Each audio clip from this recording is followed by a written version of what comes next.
I'm Master Saturn. Thank you for joining me for another BDSM United podcast. It's been a minute, but we're coming back at you today. And if you have noticed the slight shift in name change, I'm no longer using the nickname Primal Piggy, although those are two kinks that totally still uh, are part of who I am. I like things both rough and messy. And those are ways that I still connect with my partners. But I am picking, I picked a more aspirational name because I'm shifting my focus to less from kink, more towards self mastery and spiritual BDSM, as you can see by the shift in topics that we've done over the course of these podcasts. Picking back up on the A's to Z's of BDSM. Uh, Vanilla sex is the term that BDSM, people involved in BDSM use to mean intercourse related play without very much of the kinky stuff, such as bondage or S&M or power imbalanced relationship dynamics, such as dominant and submissive.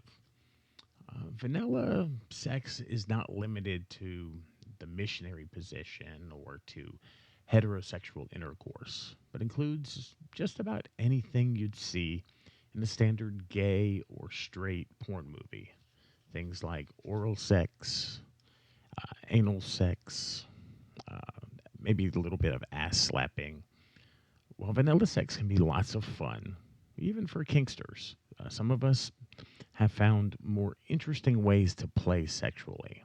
Just we're adding some toppings to the mix. Um, from the BDSM point of view, vanilla is restricting themselves to one flavor or one note of sex primarily, whether out of principle or personal sexual preference or a lack of a knowledge about any of the alternative toppings that are available. Now, vanilla is not an insult, it's not a prerogative term, it's simply just a description. It's a way to separate certain types of play from other types of play. Obviously, a good many vanilla folks like to spice up their sex lives occasionally with playful things like spankings, maybe even a silk scarf or pinning their partner down. But unlike BDSM, vanilla usually don't purposefully use S&M pain play or DS power exchange to heighten their partner's erotic or emotional state.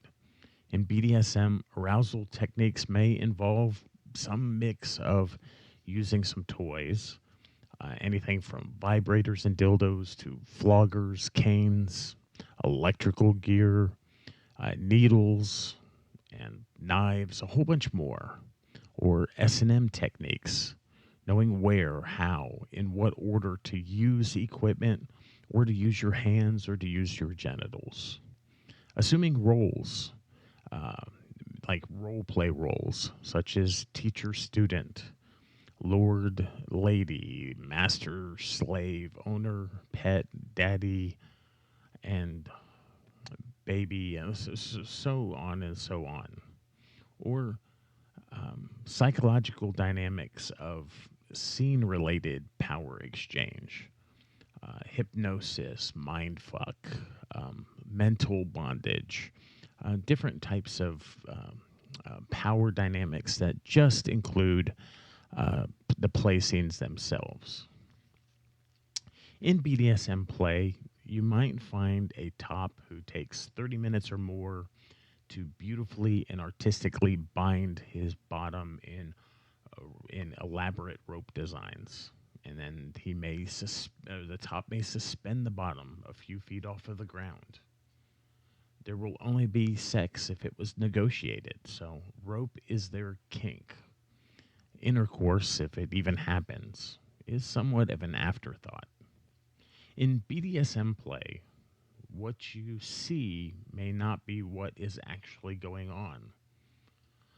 You may find a heterosexual couple dressed in fetish outfits dining at a table set with crystal and china. It looks eccentric, but it's still mostly vanilla, except that the um,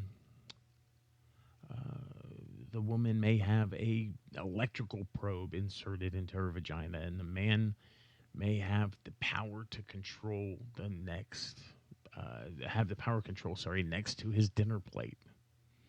He turns up the power every so often, sending muscle contractions and spasms throughout her groin. She screams. Then she giggles like mad after absorbing the intense sensations. She thinks it's fun and maybe even funny, and she's kinky. Um, as you learn more about BDSM, you'll hear things about good pain versus bad pain. Um, and the scene, you'll hear a lot about scenes that are just not vanilla. So, BDSM sexual play also differs from vanilla sexual play because the S&M activities often uh, act as emotional intensifiers. So there's just as much going on emotionally, in other words, as there is physically. If you think that you had a spectacular bonding experience the first time you had sex with the love of your life, then what you'll experience with a skilled BDSM partner will oftentimes rock your world. Uh, the first time blasting off into subspace often leaves someone astonished and addicted to these utterly new and foreign sensations. That often causes what is called a frenzy or a sub frenzy.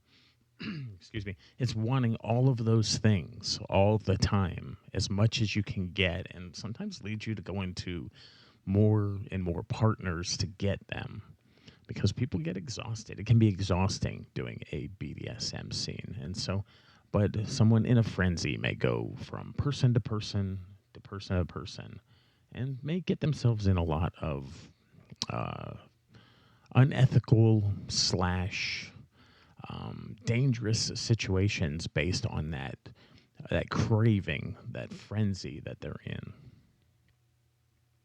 In the U.S., a large amount of straight BDSM community refers to the equipment they use as toys.